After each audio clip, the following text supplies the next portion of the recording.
안녕하세요. 살까팔까TV 정기준 원장입니다. 네, 나성민 연구팀장입니다. 반갑습니다. 연휴 잘 보내셨나요?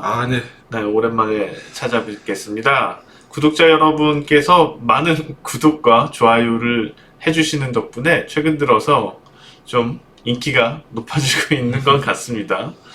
자, 오늘도 2월 15일 이슈 종목 분석 진행을 해볼 텐데요. 자, 먼저 시장 상황 먼저 가볍게 좀 정리 좀 하고 가보도록 하겠습니다. 오늘은 외국인이 샀나요? 오늘은 전반적으로 외국인 매수가 들어왔고요. 일단 파월 미국 연준 의장이 네. 당분간은 인플레보다는 미국 경기가 정상화되는 게 우선이다라는 발언이 있어서 일단 좀 안더랠리가 좀 이어졌습니다. 그러니까 인플레에 대해서 사실은 금리의 목적은 인플레이션을 좀 억제하는 네네. 게 있는데, 근데 실제로 파월 의장이 그런 얘기를 했다면은 금리 인상 가능성은 한동안은 좀 안 해도 되겠네요. 일단 2분기 전까지는 크게 우려할 바는 아니다 이렇게 보고 있습니다. 근데 이제 단서 조항은 경기를 더 우선시하겠다는 건데, 네. 그러면 그거를 역으로 해석하면은 또 경기가 좋아진다면 금리를 올릴 수 있다는 네. 얘기 아닌가요? 그래서 일단은 미국의 중요한 지표가 이제 실업률일 것 같아요. 아직도 네. 1,000만 명 이상 실업자가 있기 때문에 여전히 좋지 않은. 그래서 실업자율이 감소하기 시작한 또 2분기면 미국이 경기가 이제 정상화될 거라고 기대가 되기 때문에 특히 4, 5월, 6월 달 되면 금리 얘기들이 좀 나올 가능성이 있습니다. 오히려 막 고용지표 좋아지고 그러면은 좀 금리 인상 때문에 주의는 해야 될 필요가 있는데요. 오히려 지표가 좋아지면 조금 우려할. 지금 그 시기는 아니니까. 지금은 좀 안도랠리를 즐길 필요가 있습니다. 그리고 반도체 관련주들이 많이 올랐다면서요? 네, 일단 미국이 저희 연휴 동안 필라델피아 반도체 지수가 5% 정도 올라왔습니다. 미국에서 바이든 대통령이 행정명령 서한, 반도체 업황 개선에 대해서 좀 기대감들이 있고요. 그러다 보니까 반도체 쇼티지에 관해서 투자 확대에 대한 기대감들 때문에 오늘 우리나라도 삼성전자라든지 SK 하이닉스를 필두로 해서 소부장 관련된 종목들이 많이 올라왔습니다. 서한 얘기는, 바이든 서한 얘기는 무슨 얘기죠? 그러니까 행정명령 서한이라고 하는데요. 구체적인 내용은 아직은 없습니다. 다만 지금 자동차 반도체 섹터에서 특히 자동차 쪽에서 쇼티지가 나다. 그러니까 물량이 적다 보니까 반도체 투자를 좀 활성화하는 그런 행정명령으로 보고 있고요. 구체적인 사항은 아직 나오진 않았지만 전반적으로 반도체 업황 개선 기대감은 있습니다. 네, 알겠습니다. 자, 그래서 중요한 거는, 자, 오늘 시장이 반등, 좀, 평보세가 깨지는 건가요? 어떻게 봐야 될까요?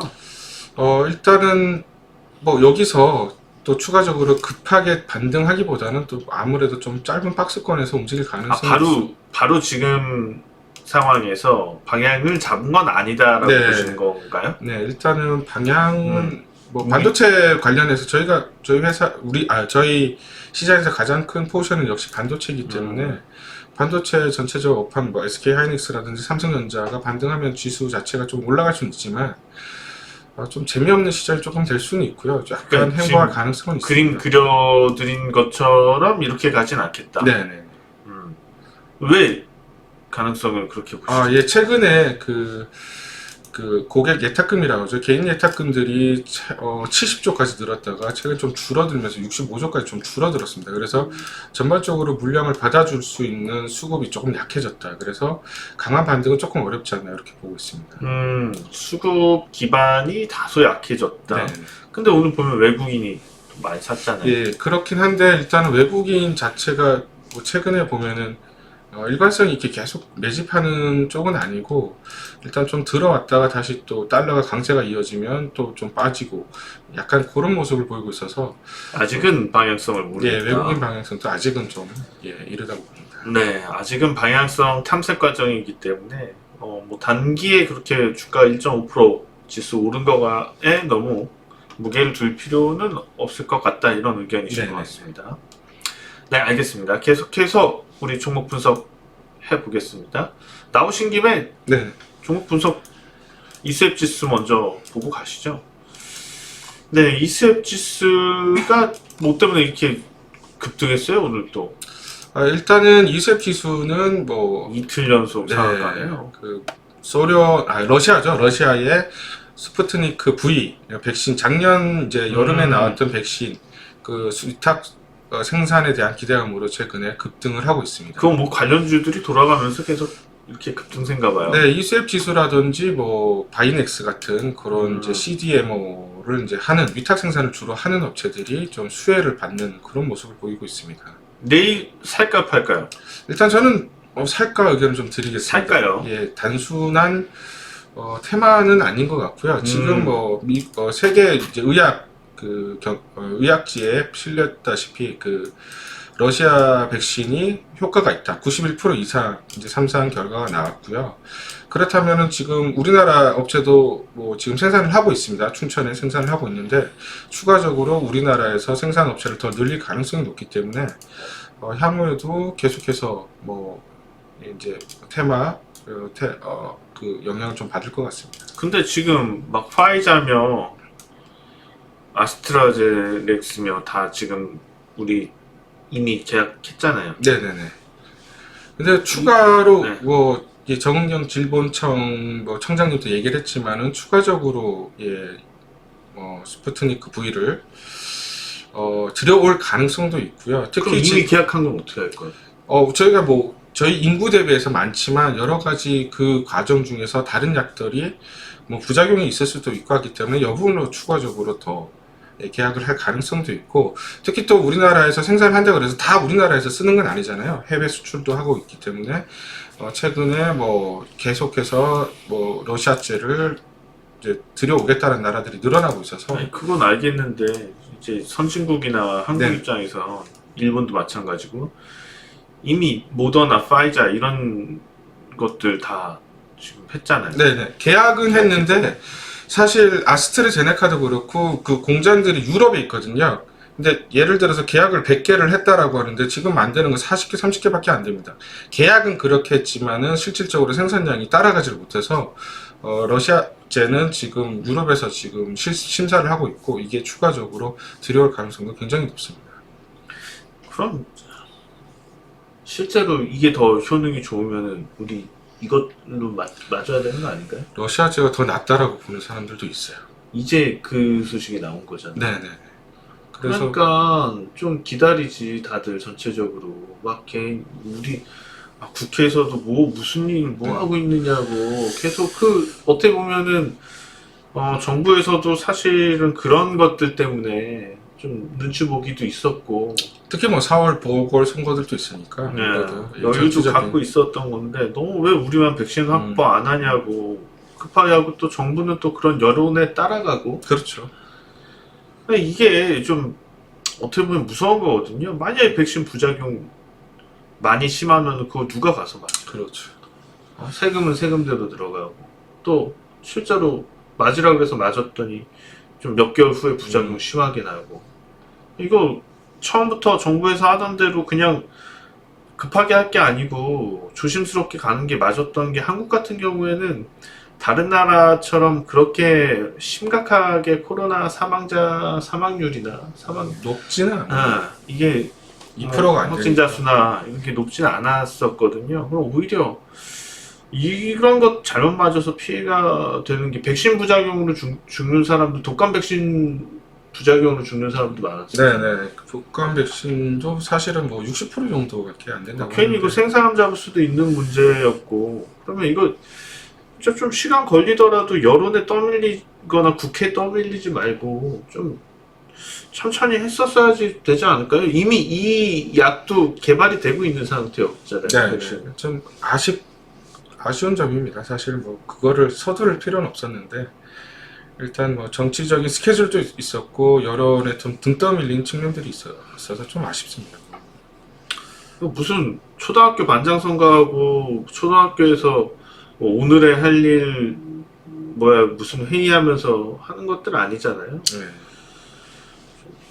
안타깝네요. 아무튼 지금 얘기 나오는 거로는 현존 나와 있는 공개되어 있는 계약되어 있는 약보다 이게 좋을 수 있다는 거죠. 네, 일단 뭐 러시아제가. 네. 자, 가장 중요한 게 뭐 러시아제 같은 경우에는 부작용이 거의 없다라는 게 가장 큰 장점인 것 같습니다. 그러면은 만약에 이거 한국에 들어와서 골라 맞을 수 있을 때까지 안 맞을 수도 있나요? 그러면 후순위로 밀리기 때문에 그거는 뭐 개인적 판단인 것 같은데. 예. 아니 그러면은 기본적으로 생각해 보면은 누구든 더 안전한 걸 맞고 싶으면 다들 미루겠죠. 그렇죠. 뭐 4분기나 내년으로 좀 미룰 수는 있다고 합니다. 다들 미루면 이미 이제 계약해서 들어와 있는 물량들 또 보관하는 데 있어서 유통기한이 엄청 짧다면서요. 네, 제품들이. 짧고 또 초저온으로 냉장을 해야 되기 때문에 사실 사람들 안 맞는다 그러면 그거 다 날릴 수도 있겠네요. 그럼 많이 손해보고. 그런데 뭐 그렇지는 않을 거고 일단 뭐 취약계층부터 아마 맞지 않을까 생각은 합니다. 아니 뭐 더 좋은 약이 네. 있으면 대기하고 있다면 기다리겠죠. 안 받고 부작용이 없는 약이 있다면. 네, 아무튼 추가 상승이 기대된다. 얼마나 더 오를까요? 일단은 예전 고점까지는 좀 더 봐도 되지 않을까. 지금 이제 전고점까지 왔거든요. 근데 네. 저는 뭐 2만 원 이상 가지 않을까 이렇게 보고 있습니다. 알겠습니다. 김진우 선임 연구원님 나와주세요. 안녕하세요. 네, 안녕하세요. 휴 잘 보내주셨나요? 예, 예. 자, 이수앱 지수가 또 백신 때문에 올라가는데 더 올라갈까요? 일단 저는 일단 살까 의견을 드리고요. 네. 뭐 주중에 일단 이번 주에 고점은 찍을 것 같고, 이번 주에 고점. 이번 주에 고점 나온 이후에는 그러면 조심해야 되나요? 네, 맞습니다. 그럼 이번 주 고점이 문제인데 어디까지 올라갈까요?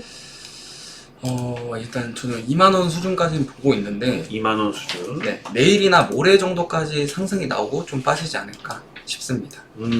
내일 모레까지 상승을 나오고 그럼 모레 중에라도 하락은 나올 수도 있겠네요. 고점 찍고. 네, 맞습니다. 그러면은 실질적으로 살까 의견이긴 한데 만약에 좀 중장기 성향이신 분들은 네. 그럼 하면 안 될까요? 그렇진 않습니다. 아, 그래요? 다만 아까 뭐 말씀드린 것처럼 러시아 백신이 얼마나 효과가 있는지 여부는 좀 살필 필요는 있습니다. 네. 일단 중장기로도 괜찮다는 얘기신 거죠? 네, 주가 수준은 나쁘지 않습니다.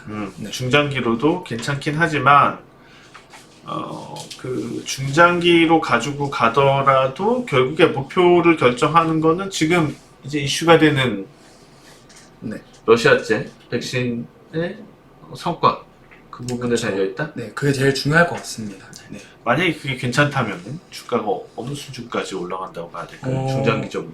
사실 지금 뭐 헝가리나 이란에서는 이제 스푸트니크 V 백신을 접종을 시작을 했기 때문에 왜 이렇게 이름들이 어려워요? 그렇기 때문에 사실 뭐 지금 수준에서 이제 백신의 효능이 더욱더 검증이 되고 활성화되면은 사실 뭐 역사적 고점도 찍을 수 있는 수준이 아닌가라고 일단 판단이 듭니다.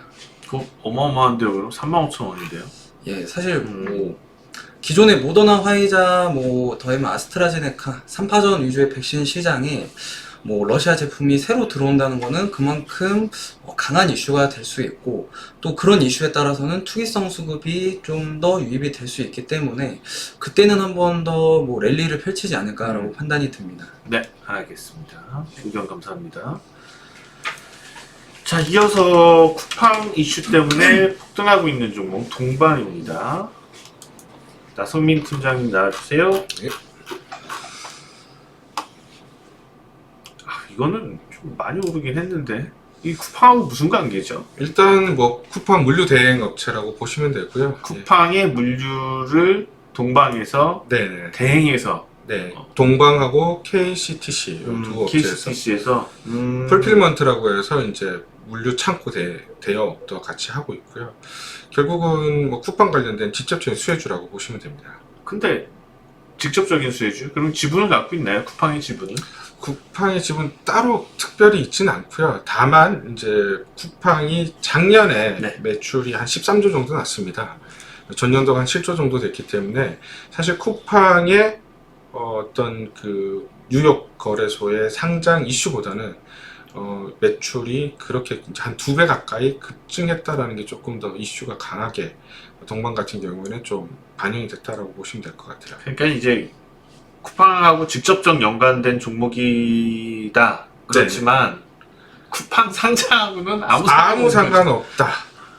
근데 지금 쿠팡 상장 때문에 오르는 거잖아요. 네, 사실은 그게 이제 이슈가 됐고, 쿠팡이 그러면은 뭐 미국에서 몇 조를 받느냐, 30에서 무슨 55조 얘기가 나오는데, 사실은 적자 기업이거든요. 영업이익으로 보면. 그런데 매출이 계속해서 급증을 하고 있기 때문에 향후 성장성이 조금 동방 같은 경우에는 급하게 이제 반영이 되다 보니까 단기에 급등을 했다 이렇게 보시면 될 것 같습니다. 더 올라갈까요? 저는 이제는 뭐 좀 이슈가 조금 소멸될 가능성이 있어서 팔가 의견을 좀 드리겠습니다. 내일 뭐 갭상승으로 뜨겠지만은 음봉이 나올 가능성도 좀 높다. 그리고 주가 가치 측면에서도 이제 좀 비싼 측면으로 좀 들어간 상황입니다. 이게 사실 시장의 개인 열풍이 아니라면 실질적으로 연휴 기간 동안에 쿠팡 상장 관련된 뉴스가 계속 흘러나왔잖아요. 네.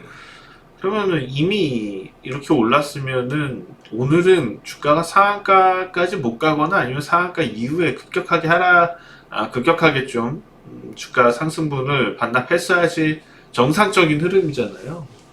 근데 좀 이것도 특이 사항이죠. 오히려 연휴 동안에 그렇게 뉴스가 나오면서 더 강한 상한가를 기록을 한다는 것도요. 며칠 연휴 동안 이제 못 오른 것들이 이제 한꺼번에 좀 반영이 됐고요. 사실 오늘 뭐 상한까지만 잔량도 그렇게 많지는 않은 편이라서 조금 이슈가 사그라들 국면에 좀 진입했다 이렇게 보고 있습니다. 이게 뭐 강한 상한가일수록 우리가 조심해야 될 부분도 있죠. 강한 상한가일수록 내려올 때도 강하게 떨어지니까는 산이 높으면 골이 깊으니까요. 또 네. 그런 건 조심을 하셔야 될 것 같아요. 어쨌거나 뭐 내일 오르거나 말거나 일단은 팔가 의견. 네네. 네, 알겠습니다. 김신웅 선임 연구원 나와주세요. 동방 적정 주가는 어느 정도라고 생각하세요? 사실 지금 좀 과열이 많이 되어 있어서 적정 주가는 지금보다 좀 빠져야 될 부분은 있습니다. 저는 적정 주가는 정말로 쿠팡의 실적이 좀 나아지는 부분을 생각을 했을 때는 그래도 한 5,000원, 6,000원 수준이 좀 적당하지 않을까라고 판단이 듭니다. 5,000원, 6,000원이요. 예. 여러분들 이제 조심하셔야 되는 게요. 쿠팡이 협력업체지요. 쿠팡 지분이 있는 게 아니에요. 상장을 한다고 해서 동방에 큰 변화는 없어요. 쿠팡 실적이 좋아지면 덩달아서 어느 정도 실적은 좋아지겠죠. 그렇지만은 쿠팡에 대한 의존도가 강할수록 그것도 리스크거든요. 매출, 영업이익 리스크가요. 근데 실질적으로 20년도에 쿠팡 장사가 잘 됐어요. 아시죠? 네, 맞아요. 쿠팡 어마어마하게 잘 됐어요. 그럼에도 불구하고 20년도 실적 이렇게 보시면은요, 크게 변화가 없어요. 19년도, 18년도. 그러면은 이거는 아니에요. 중장기적으로 가져가시면은 많이 위험하고요. 지금 상태에서 제가 보더라도 좀 비싸게 이슈에 의해서 오르는 거거든요. 쿠팡이 국내 상장사 아니고 나스닥 상장한다는 이슈 때문에 오르는 거기 때문에 뭐 추가적으로 동방에 대해서 만약에 쿠팡이 이제 쩐이 생길 거 아니에요. IPO를 하니까 나스닥에. 그럼 그 쩐을 가지고 동방을 인수한다. 그런 게 있으면은 납득이 가죠. 그쵸? 그렇죠. 네. 근데 뭐 그럴 가능성이 있지도 않을까요? 네. 불가능할까요? 좀 가능성 있다고 보이는데? 그렇죠. 가능성은 있습니다. 네. 시가총액 얼마 정도 하죠? 동방이요? 동방이 지금 그렇게 높진 않은데 한 2천억 수준으로 나오는 것 같습니다. 어디 나오나요? 시가총액이 어디 나올 텐데? 4천억 정도 아, 되네요. 4천억 많이 정도. 올라서. 네. 이번에 상장하면은 돈이 꽤 생기지 않나요? 뭐 전체 다 이 정도 지분 인수할 필요도 없고 경영권 인수하려면은 뭐 한 1,500억 정도는 충분히 하고도 남을 것 같은데 그 정도 수준이면 할 수 있지 않을까요? 그건 잘 모르겠다. 네. 가능은 할 것 같은데 뭐 일단 굳이 할 필요가 있나 싶긴 합니다. 네. 쿠팡에서 동방을 인수하는 게 아니라면 지금의 주가 수준은 버블이 많다. 네, 이 정도로 맞습니다. 결론 내면 될 것 같습니다. 살까요, 팔까요? 저도 팔가 의견 드리겠습니다. 팔가 의견이요. 네. 추가 상승 시에 좀 이익 실현 측면에서 그 신규 진입은 좀 자제. 이 네. 정도로 요약하도록 하겠습니다. 네. 고맙습니다. 자, 오늘의 마지막 종목입니다. 삼성전자. 자, 연구팀장님 나와주세요. 삼성전자 주가 차트를 이렇게 해놓고 보니 많이 오르긴 많이 올랐습니다. 네. 뭐 진짜 많이 올랐네요. 그러니까 정상적이었던 국내 주식시장에서 정상적이었던 주가는 삼성전자밖에 없다고 얘기할 법도 할 것 같아요. 이게 사실 정상이거든요. 네, 일단 뭐 단기 급등에 따른 차익 매물 그리고 이제 기간 조정 그런 모습을 지금 최근에 계속 보이고 있습니다. 이런 구간이 항상 어렵죠. 이렇게 놓고 보면은 분명히 부담스러운데 사상 최고치였을 수도 있고 96,000원이요. 그런데 또 이런 종목들이 끝도 없이 갈 수도 있는 거고. 네, 쉬었다 또 다시 2차 랠리를 할 가능성도 있고요. 어떻게 보세요? 좀 많이 좀 쉬긴 쉬었어요. 그렇게 많이는 아니지만 그래도 쉬었어요. 어떻게 보세요? 오늘 일단은 네. 뭐 삼성전자 이제 대표적으로 두 가지를 보시면 될 것 같은데 첫 번째 이제 반도체, 두 번째는 스마트폰 쪽인데 일단 이제 반도체 쪽은 미국에서 뭐 아까 말씀드렸지만 바이든 대통령의 어떤 행정명령 서명에 대한 기대감들이 있습니다. 반도체 업황에 대해서 전반적으로 좀 활성화, 특히 이제 인프라 투자라든지 경기 활성화의 일환으로 반도체 업황 활성화에 대한 기대감들이 있고요. 지금 미국 같은 경우에는 계속해서 반도체 쇼티지, 특히 자동차 관련된 반도체, 시스템 반도체 쪽이 계속해서 물량이 적다 보니까 투자 확대에 대한 요인책들을 쓸 가능성이 있습니다. 그래서 삼성전자는 오스틴에 공장이 있고요. 그 옆에 또 부지가 있기 때문에 투자를 할지 안 할지 좀 결정 그 과정이 있는데 투자를 할 것 같습니다. 근데 요번에 인센티브 안이 나온다 그러면 대폭적인 세금 감면이라든지 있을 가능성이 있어서 삼성전자 투자에 따라서 이제 또 추가적인 성장 모멘텀이 될 가능성이 있다 이렇게 보고 있습니다. 이게 항상 기업들이 설비 늘리고 이게 뭐 미래지향적인 설비라면은 고민할 필요도 없이 하겠죠, 삼성전자에서요. 근데 지금 일단 CEO 부재한 상황에서 미래지향적인 투자는 반드시 아니에요. 언제까지 그 자동차 업체들이 지금 웨이퍼 16인치라 그랬나요? 8인치 8인치라 그랬나요? 지금 그렇지만은 대세가 어떻게 된다 그랬죠? 이제 12인치로 12인치로 넘어갔다 그랬죠. 언제까지 자동차 8인치만 고수되지 않을 수도 있고 실질적으로 전기차나 보다 높은 단계의 전장 갖추고 있는 상태에서는 언제 바뀔지 모르거든요. 지금 상태에서 이미 사장되고 있는 8인치 부분에 투자를 늘리게 되었을 때 설비 투자한 부분이 있는데 그러면은 뿐만 아니고 다른 업체들도 증설할 수 있잖아요. 그 상태가 되면 제품 가격은 하락을 할 거고 마진 줄어들 거고 그런 단계에서 자동차 업체들도 이제 10인치 시설에 반도체를 수요를 하게 된다면 네네. 이거는 실제로 안 좋은 투자가 되거든요. 그래서 그것도 좀 고민일 것 같아요. 최근에 이제 주가를 P와 Q로 보면, 그러니까 가격과 물량으로 봤을 때, 전체적으로 제품을 봤을 때, 삼성전자에 대해서는 P에 대해서는 우려를 하지는 않았습니다. 지금 이제 D램 가격이 올라가는 상황이기 때문에 Q에 대해서는 우려감들이 있었습니다. 그래서 지금 캐파를 더 늘리느냐 마느냐 그거에 대해서 이제 이재용 부회장이 이제 수감되면서 그 투자에 대한 의사결정들이 딜레이가 될 거라는 우려들이 있다 보니까 주가가 좀 미진했던 부분들이 있고요. 지금 시장은 다시 이제 Q에 좀 집중을 하기 때문에 투자안에 대해서는 좀 주가가 좀 반기는 그런 흐름이 될 가능성이 좀 있습니다. 그래서 오히려 이제 삼성전자가 어떤 방향이든 투자를 설비 증설을 해서 공급량을 늘릴 채비를 갖춘다면 그거에 대해서 오히려 시장은 좀 긍정적으로 네, 볼 수 있다. 긍정적으로 볼 수 있습니다. 그래서 지금 주가 수준은 적정한가요? 좀 저평가되어 있나요? 뭐 싸지는 않습니다. 싸지는 않지만 대만의 TSMC라든지 이렇게 비교를 해보면 그렇게 비싼 편은 아니고요. 그렇기 때문에 주가 자체는 글로벌리하게 피어 그룹들하고 비교를 했을 때는 저평가다. 이렇게 보기 때문에 좀 우상향 흐름이 조금 더 계속해서 이어질 가능성이 있습니다. 현재 가치로 따져서 본다면 한 18배 정도 될 것 같아요. 네네.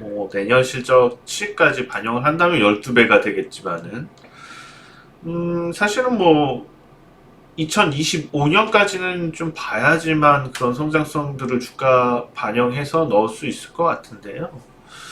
고민 없을까요? 2025년까지 우리가 바라볼 때 3, 4년 내에 삼성전자의 고비. 왜냐하면 특히 하이닉스가 주로 그랬지만 반도체 사업 부분만 띄워놓고 보자고요. 언제도 적자가 날 수 있는 사업이에요. 네, 과거에도 적자가 났었던 네. 적들이 많고, 왜냐하면 계속해서 물량들을 하이닉스도 마찬가지였고 계속해서 늘려왔었고, 그러다 보니까 반도체 가격이 계속 폭락 수준 정도 떨어져서 과거에 적자가 났었던 적도 있었죠. 이게 항상 물량 경쟁을 하다 보면 치킨 게임 아까 말씀하시는 네네네. 데 마신 것 같은데, 치킨 게임에서의 미래를 위한 게임일 수도 있고 시장에서 점유율 선점을 점유율 선점을 위해서 버리는 거지만, 그것 때문에 이제 IT 산업에서는, IT 부품 산업에서는 자주 적자들이 보이거든요. 향후 5년 내에 적자 가능성은 없는지 그 부분에 대해서 좀 생각을 하는 건데, 왜냐하면은 5년. 주가가 마냥 오를 수는 없거든요. 네네네. 적자 가능성이 2년 내에 보이게 되면은 주가는 대세하라고 네, 넘어갑니다. 선반영되는. 삼성전자는 원체 투자자들이 중장기 투자를 한단 말이에요. 중장기 투자자들은 미리미리 대비를 하고 알아야 되거든요. 준비를 해야 되거든요.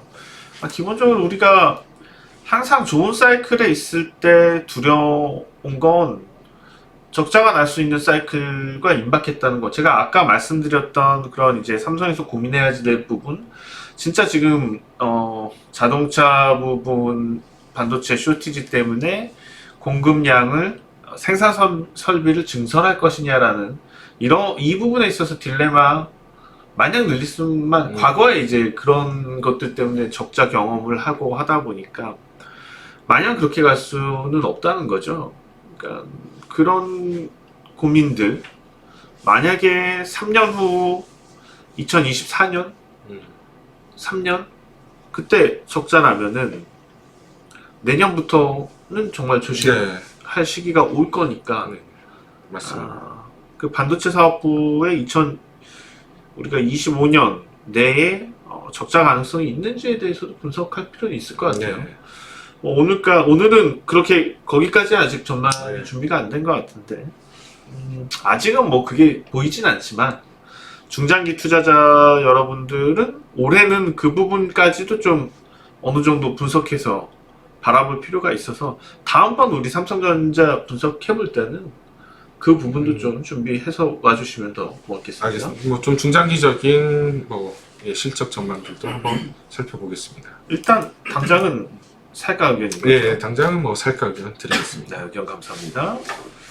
계속해서 김진우 선임연구원님 나와주세요. 여러 가지 의견들을 나눠봤어요. 네.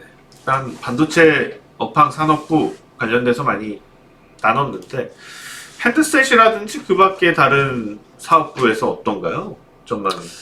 저는 일단 스마트폰이나 핸드셋 포함해서 사업부는 불안함과 앞으로의 성장성이 같이 좀 공존하는 부분이 있다라고 말씀을 드리고 싶은데, 불안한 건 어떤 부분이에요? 성장 부분은 어떤 부분일지? 사실 스마트폰이 최근에 나오는 것들, S20에서 S21 다 조금 그렇게 크게 개선된 부분은 없이 출시가 되고 있습니다. 거의 이제 카메라 성능 부분이 주를 이뤘는데, 그러다 보니까 이제 소비자층 가운데는 이제 카메라에 크게 여의치 않으신 분들은 굳이 더 나은 스마트폰을 사려고 하는 뭐 욕심이 없기 때문에 스마트폰 사업이 다소 좀 정체될 가능성이 있었다라고 판단이 드는데, 동시에 좀 성장성을 가져가자면 삼성전자에서도 이런 부분을 좀 염두를 해두고 뭐 이제 폴더블 폰에도 좀 집중하는 모습이 있습니다. 그래서 뭐 작년에도 폴더블 폰 관련해서 매출이 계속 완판이 나고 있었기 때문에 뭐 그런 부분으로 해서 이제 다각화를 해나간다고 했을 때는 뭐 스마트폰 사업부도 계속해서 조금 당분간 몇 년간은 성장세가 나타나지 않을까라고 판단이 듭니다. Z 플립이 요즘 안 팔려요. Z 분위기가 안 플립이 네 아무래도 네. 조금 뭐 코로나19 문제도 있고 뭐 애초에 출고가가 좀 높았던 부분이 있긴 한데 오히려 지금 점진적으로 출고가를 낮추는 과정에 있습니다. 그래서 어느 정도 이제 안 팔려서 낮추는 거 아니었어요? 그 부분도 있지만 결국에는 이제 스마트폰이 폴더블 폰화되는 폴더블 폰이 전 국민이 좀 상용화될 수 있는 단계를 살 거예요? 좀 거치고 있습니다. 저는 가격만 맞으면 살 의향이 있습니다. 저는 불편해서 쓸 의향이 전혀 없는데. 뭐 그거는 조금 진짜 차이가 산다고. 있을 수 있는데 저는 네 가격에 맞으면 살 의향이 있습니다. 지금 일반 폰 가격으로 내려왔어요? 그쵸. 뭐 출고가 따지고 보면은 뭐 일반 폰 가격이에요 지금. Z 플립 정도는 괜찮은데 Z 플립 살 거예요? 근데 사실 팔까가 여기서 살까 팔까가 나와 당황하시고. 저는 네 살 의향은 있습니다. 네, Z 알겠습니다. 플립이 아무래도 여성 수요자분들도 많거든요. 그래서 저는 살 의향은 있습니다. 네. 아무튼 그런 새로운 형태의 폰에 대한 기대감이 있다는 거죠. 네네. 삼성전자 주가 전망이 중요한 거는 많은 개인 투자자들 여러분들이 자산 가치라고 생각을 해서 실제로 그렇죠. 안전자산으로 많이들 매수를 하고 계신단 말이에요. 네. 어떻게 보면은 과거에는 하이닉스가 국민주였던, 그러니까 SK 이전의 하이닉스가 국민 주식이었던 적이 있었는데 이제 어떻게 보면 삼성전자가 국민 주식인 상황이 그렇죠. 돼버렸거든요. 어떻게 보세요? 삼성전자가 중장기적으로 가치를 충분히 계속 이어갈지. 일단 올해는 일단 이어갈 것으로 보이고요. 올해는 계속 네. 좀 랠리가 있겠다. 네, 가능성은 충분할 것 같습니다. 그리고 다만 이제 내년까지 놓고 봤을 때는 뭐 랠리가 펼쳐지긴 조금 어려울 것 같습니다. 뭐 실적적인 부분이 워낙 뛰어나게 나오지 않는 이상은 아까 말씀드린 스마트폰 뭐 사업적인 부분이 얼마나 개선될지가 좀 관건이 될 것 같습니다. 네. 살까요, 팔까요? 저는 일단 살까 의견 드리겠습니다. 올해 원체 전망을 좋게 보시기 때문에 네. 일단은 살까 의견이시다. 그렇지만은 내년에는 좀 여러 가지 사업부의 성장도 봐야 될 것 같고 성장이 좀 두드러지지 못한다면 조심해야 될 필요도 있겠다. 그쵸. 올해 목표 주가 어느 정도 보세요? 일단 10만 원 한번 다시 넘을까요? 다시가 아니고 10만 원은 새로이 한번 넘어볼까요? 일단 10만원까지는 조금 불확실하긴 하지만 그래도 지금 최근에 찍었던 고점까지는 다시 한번 시도는 할 것 같습니다. 네, 거기서 이제 돌파한다면 그때는 이제 10만원 이상 가겠지만 거기서 좀 맞고 다시 빠지면은 그때는 좀 박스권을 그리지 않을까라고 판단이 듭니다. 10만 원 한번 넘지 않겠어요? 그래도 저는 개인적으로는 그래도 뭐 6.5 대 3.5로는 10만원 이상 갈 것 같습니다. 한 12만 원 뭐 고성 정도까지는 올해 기대해볼 만할 것도 같아요. 왜냐하면 원체 지금 증시 자금력이 괜찮아서 그쵸. 개인이 안 사면 외국인도 사니까 그렇죠. 그래서 외국인은 또 네. 삼성전자 좋아한단 말이죠. 그쵸. 네. 기관도 좋아하고 사실. 네. 알겠습니다. 오늘 도움 말씀 감사합니다. 네. 증시가 방향성을 탐색을 하다가 오늘 올라서 기분이 좋습니다. 이게 연속적으로 됐으면 좋겠는데 아까 나성민 연구팀장님 의견을 들어보니 연속적이 아닐 수도 있다. 그런 의견을 주셨어요. 그렇기 때문에 오늘 올랐다고 좀 무리해서 막 레버리지 이런 거 들어가지 마시고요. 조금 더 확인은 필요할 해야 되나 봅니다. 조금 더 확인은 해 보시라고 좀 말씀을 드리고 싶고, 이번 주 상황들 보면서 정리해서 또 금요일에 시장 상황 맞춘 거 보고서 투자 전략에서 시장 관련돼서는 좀 더 구체적으로 전략을 제시해 드리도록 하겠습니다. 자, 오늘 이수앱 지수 동방, 삼성전자 세 종목 만나봤고요. 수요일날 다시 찾아뵙도록 하겠습니다. 지금까지 정기준 원장이었습니다. 고맙습니다.